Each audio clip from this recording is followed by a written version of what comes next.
कुल्फ़ी खाने आए गणेश जी।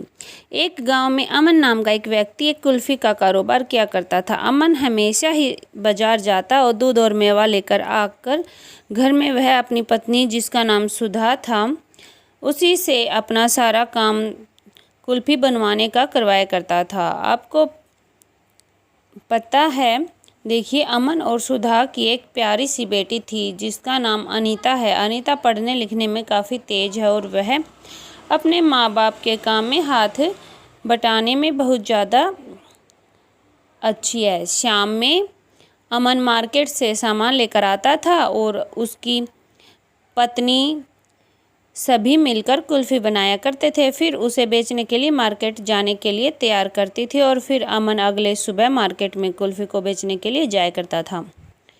अमन की ज़िंदगी उसी तरह से बिल्कुल भी अच्छी तरह से चल रही थी, लेकिन ज़िंदगी में एक नया मोड़ आता है। एक दिन की बात है, अमन का दोस्त अमन के घर में आता है और सुधा से कहता है कि भाभी अमन का एक्सीडेंट हो गया, उसकी तबीयत भी ख़राब है, बहुत ज़्यादा चोट आई है, बहुत ज़्यादा खून निकल रहा है, मैंने उसे हॉस्पिटल में एडमिट करा दिया है, अच्छा होगा कि आप लोग जाकर उनसे मिलें।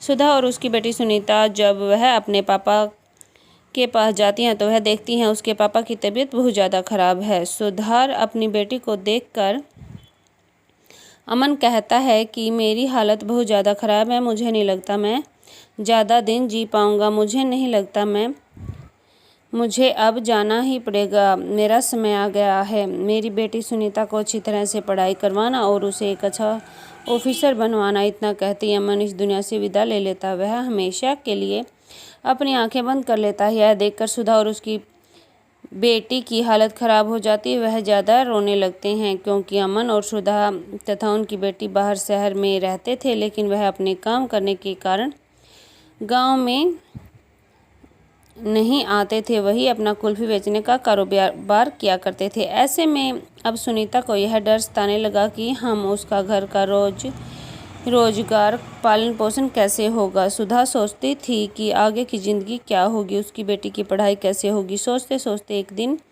उसकी बेटी अनीता कहती है, मम्मी आपको कुल्फ़ी बनानी आती है, क्यों ना हम लोग दोनों मिलकर खुशी से बनाएं, कुछ मार्केट में भेज दिया करेंगे। यह सुनकर उसकी माँ सुधा कहती है कि कुर्सी बनाने के लिए तो बना लूँगी, लेकिन उसमें लगने वाले सामान और दूध का इंतज़ाम कैसे हो पाएगा, क्योंकि मेरे पास इतने पैसे नहीं हैं कि मैं मार्केट जाकर दूध और मेवा खरीद सकूं। उसके साथ ही सुधा कहती है कि तुम्हारे पापा रहते थे तो मार्केट में जाकर तथा गाँव में जाकर घूम कर बेच दिया करते थे। तभी उसकी एक नन्ही सी बेटी सुनीता कहती है कि मैं मार्केट में जाकर दूध उधार ले आऊँगी तथा साथ में दूध और मेवा भी उधार ले आऊँगी। अगले दिन जब भी मैं आइसक्रीम बेचकर कुल्फ़ी बेचकर जो पैसे आएंगे उसे उधार रकम चुका दूँगी।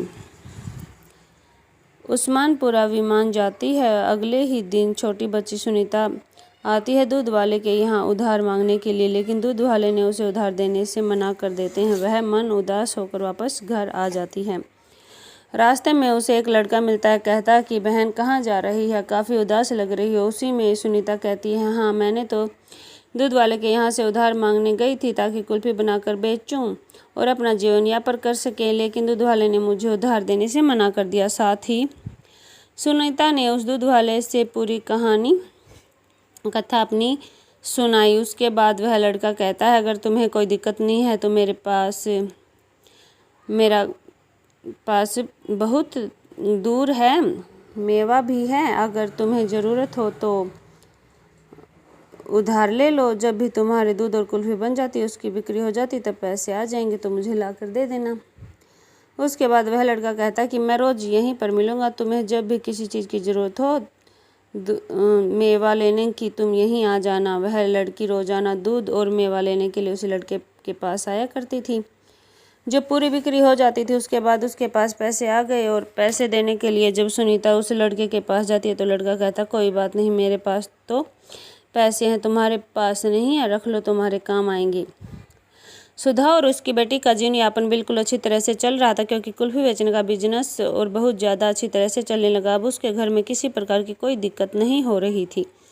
एक दिन की बात है, सुनीता जहाँ दूध लाते थे उसी जगह उस लड़के से मिलने के लिए उसकी माँ सुधा कहती है कि आज मैं भी तुम्हारे साथ जाऊंगी देखने के लिए।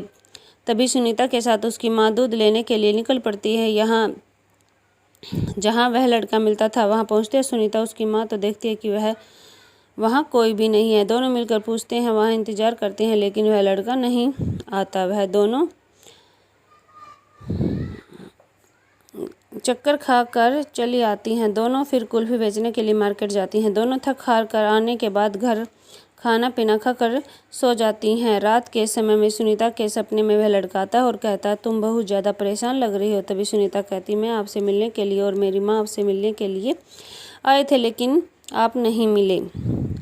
तभी वह लड़का कहता है, मेरे पिताजी ने मुझे कोई काम बता दिया था, उसी कारण मैं वहाँ नहीं आ पाया। तभी वह छोटी बच्ची सुनीता कहती है कि कौन है आपके पापा, मुझे देखने की इच्छा है। इसके बाद सुनीता के सपने में उसी लड़के के पिताजी के रूप में भगवान शिव प्रकट हो जाते हैं और फिर वह लड़का भगवान गणेश बन जाता है और कहते हैं कि देखो मेरे पिताजी हैं, इन्हीं की आपकी मदद करने के लिए कहा था। सुनीता यह देखकर बहुत ज़्यादा खुश हो जाती है और अचानक उसकी नींद टूट जाती है। वह जल्दी जल्दी अपनी माँ को उठाती है और सारी बात बताती है। तब उसकी माँ कहती है, हाँ मुझे भी यह सपना कई बार आया है। फिर उसके बाद से भगवान शिव और भगवान गणेश की कृपा उस परिवार पर, सुधा और सुनीता पर हमेशा बनी रहती है। उसका कुल्फ़ी का बिजनेस बहुत ज़्यादा चल रहा था, दिन प्रतिदिन तरक्की हो रही थी। उसका बहुत सारा ब्रांच शहर गांव में खुल चुके हैं। अब तो सुनीता एक और पति बन चुकी थी, लेकिन उसको अपनी पढ़ाई बंद नहीं करी थी। सुनीता अपनी मेहनत के दम पर आईएएस एग्ज़ाम को क्लियर किया और एक आईएएस ऑफिसर बन जाती है। तो यह थी एक अच्छी सी कहानी। ऐसी अच्छी कहानियों के लिए हमारे चैनल को सब्सक्राइब कर लें और हमारी वीडियो को लाइक और शेयर ज़रूर करें। धन्यवाद।